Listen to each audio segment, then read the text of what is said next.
duct will basically go inside the front of this one. I'm wondering if we're getting enough air to the brakes to keep them cool. A lot of these rotors are glowing red. Guys are using them very heavily. We've also seen the issue tonight of guys getting a windshield tear off stuck to the front of the car. Not only getting on the front of the grill, but also getting on in front of these brake ducts. Hopefully this won't happen anymore because it's sticky back. Even though you get behind another car, it won't release. It's just stuck there until you get a chance to come in pit road and pull it away from these openings. We've already seen the 26 car run hot. We've seen the 17 car have handling problems and potential brake problems because of these tear-offs. Guys? Thanks, Jeff. 172 laps complete. Tony Stewart, your leader. Jeff Gordon, 0.7 of a second back, is a little quicker than Stewart right now, and Jimmy Johnson in third is a little faster than both of them. Catch me if you can.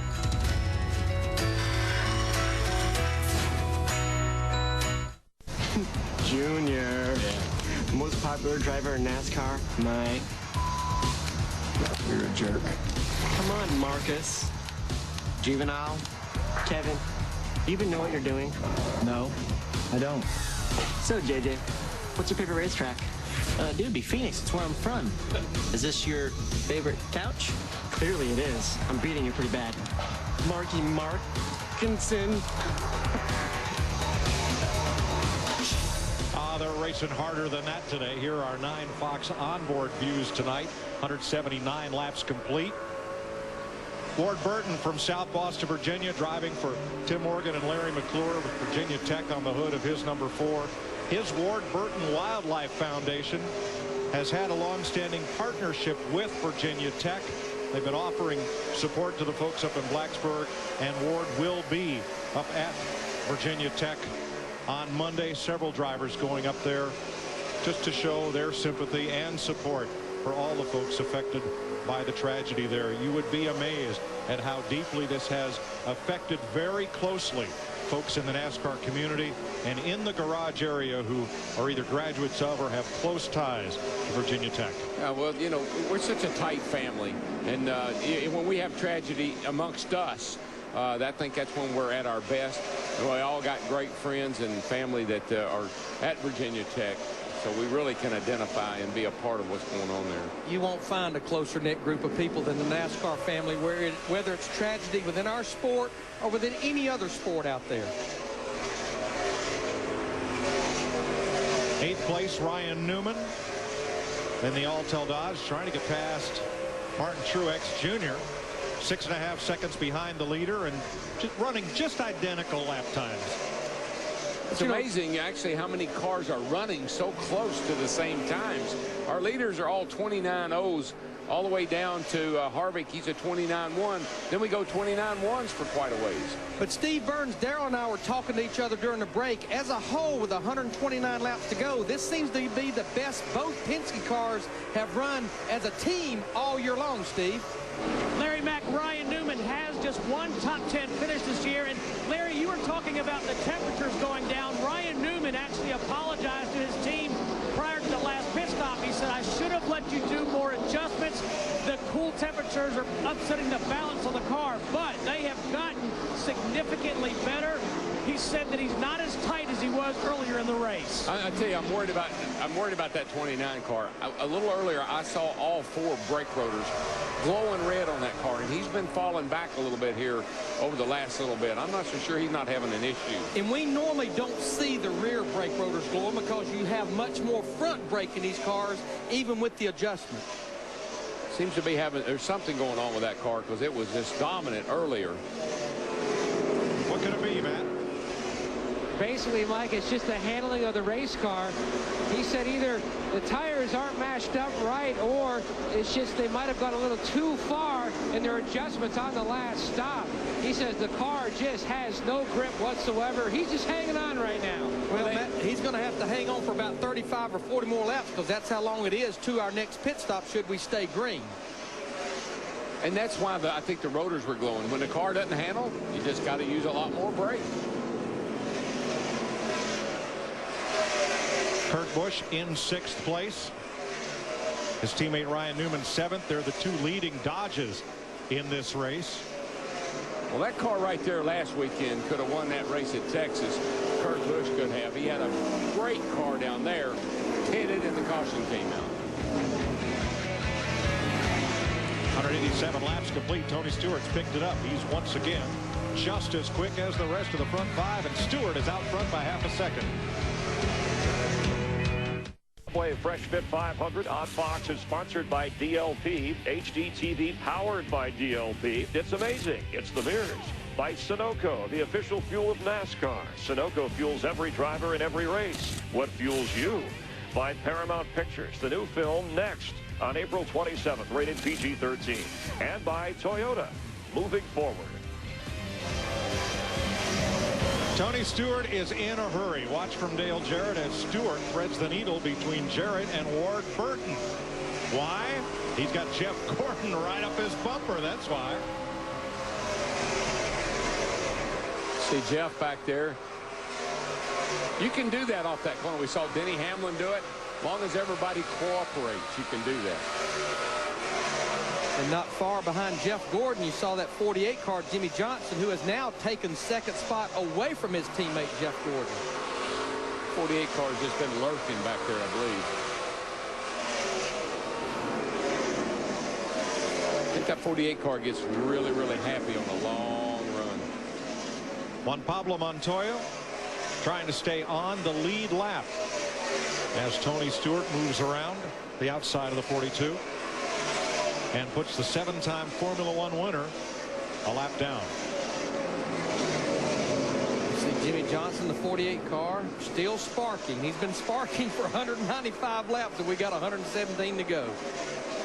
Now, Denny Hamlin was leading the race when he pitted, got a speeding penalty, restarted 31st, did a good job of climbing up to the top dozen, but that's where he's stuck in 12th place. Yeah, it gets a little, the closer to the front you get, it gets a little bit harder every time you catch somebody. And right now he's about a third of a lap behind our leader, Tony Stewart. His pit crew got him a couple of spots with the pit stop the last time he's only gained one spot since that restart. But you know, that's a lot of maturity, Larry. He didn't panic. He got himself back in the top. He's 11th now, so 12th. Another good pit stop, another round of adjustments. He'll be right back in it. And a good run for Jeff Green. One spot there behind Denny Hamlin. He's been a top 15 car all evening. He's got to be kind of liking this car tomorrow. I mean, he's had some two good runs in this car. 197 laps complete. Tony Stewart, your leader by 0.8 of a second over Jimmy Johnson. Earlier today, Jeff Hammond filed this State Farm safety report. We've seen where crashes at the front of the car can lead to the car catching on fire. And the reason for this is for the fact that the fuel pump, which is bolted to the front of the engine, gets broken off. The fuel inside the pump can create the fire, and the fuel siphoning down the fuel lines can also add to the blaze. Because of this, NASCAR decided to lead the development of a cable-driven pump by Waterman, which is located in the trunk of the car. Now, this pump can be mounted to the top of the check valve, which this one is here, or it can also be mounted to the back of the rear firewall in the trunk area. Now, the key reason of this is when the engine stops, the fuel flow stops. And any driver will tell you that in the event of an accident, if you can reduce the chance of fire, it's a better thing. Thanks, Jeff.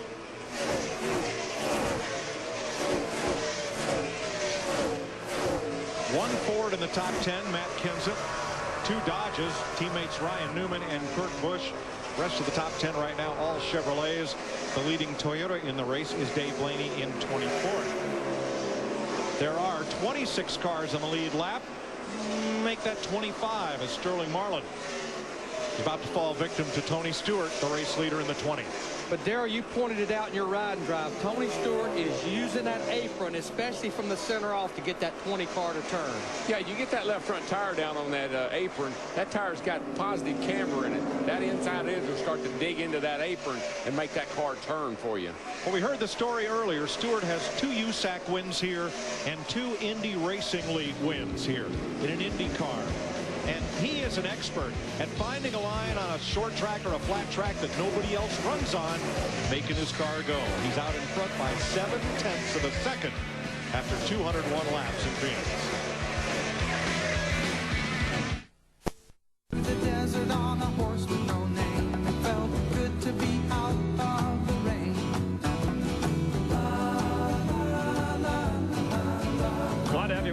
NASCAR on Fox. The sun has set in Arizona. Chevy the top 3 spots. Tony Stewart leading Jimmy Johnson and Jeff Gordon with 104 laps to go. Matt Kenseth running 4th. That's our Ford bold move or moves. In fact, the only non-Chevy to win this year, and since Daytona, he's been 11th or better. Matt Kenseth in his Roush Fenway Ford.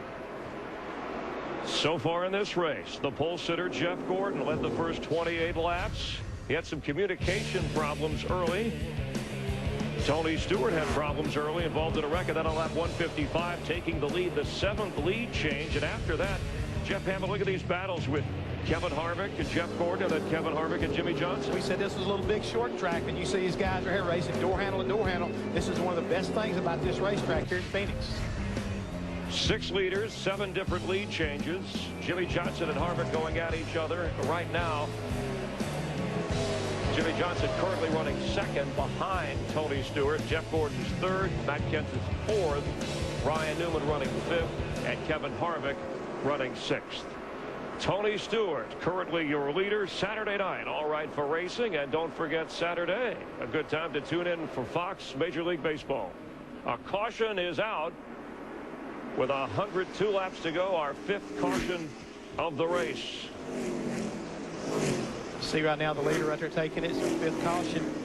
And this right here, Chris, in my opinion, is one of those times it's really going to weigh heavy on the pit crews as they get ready to come under and be picked up by the pace car here and get ready to make their pit stops. Tony Stewart, the 2nd Phoenix race led in the last 9 events that he's run here. We'll see how the caution affects his lead. Let's rejoin Darrell Waltrip, Larry McReynolds, and Mike Joy.